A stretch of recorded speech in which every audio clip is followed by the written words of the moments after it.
Torah tells us in this week's Parsha about the blowing of the chatzotzos, the special trumpets. And the Torah tells us that there were two special occasions on which the trumpets were blown.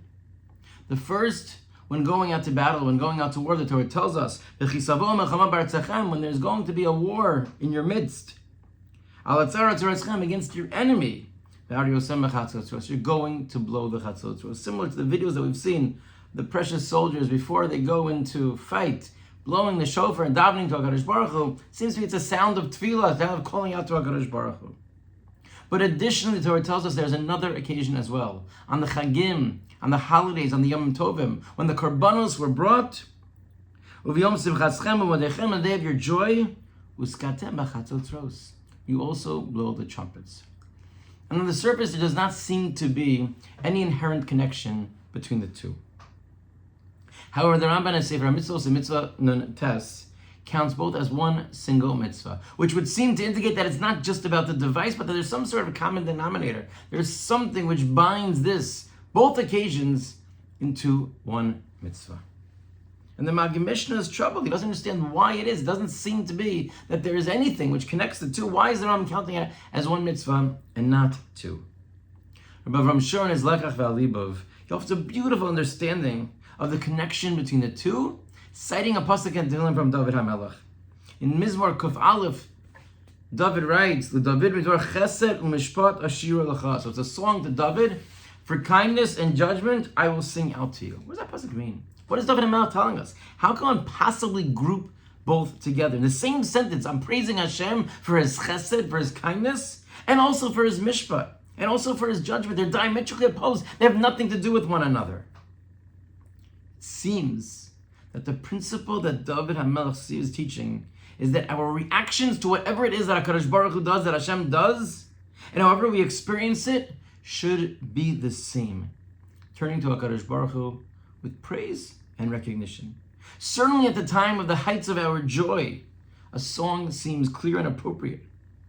But yes, even when it's Hashem's judgment, even when it's difficult, even when we don't understand, and it's necessary for the Jewish people to go out into fight, to defend themselves from a lurking enemy, we still sing the praises of Hashem.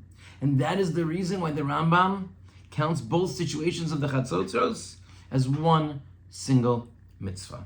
The Chatzotzos have the singular role of being the kli, of being the vessel, being the utensil through which we sing Hashem's praises. The impetus as to why we're blowing the Chatzotzos may be different. The song is to the same God above who runs the world, and it's the vehicle through which we can deepen our relationship to Him.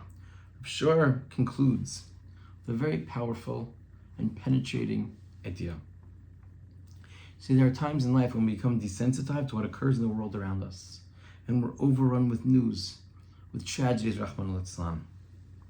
It's shared on social media, and we're not shaken the same way. We're not moved by the gravity of the situation. And that is not how a Jew is supposed to be, whether it's good or whether Rahman al-Islam, it's bad. It is supposed to move us.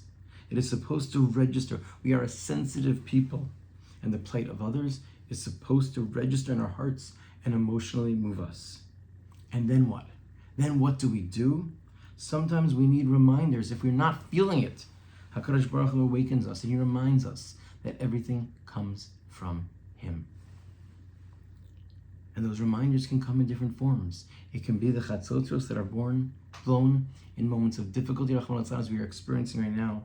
They can also be on the Yom Tovim, and moments of connection through the Chag, through the joys we just experienced on the Yom Tov of Shavuos. Kadosh Baruch Hu sends us different wake-up calls, but the message is one, and that's what the Rambam is teaching us. The message is that at the end of the day, we turn towards HaKadosh Baruch Hu. It may be HaKadosh Baruch Hu's will that whatever wake-up calls we will receive will be the sounds of Simcha, that the sounds of Milchama will end, will be victorious, will emerge over Hatzar, Hatzorer, Eschem, over the enemy that pursued us, and will be able to blow those Chatzotzos in the Beis HaMikdash with the Simcha of the Havas HaKarbonos, the ringing the Karbonos on happy occasions. V'imheira v'yameinu. Amen.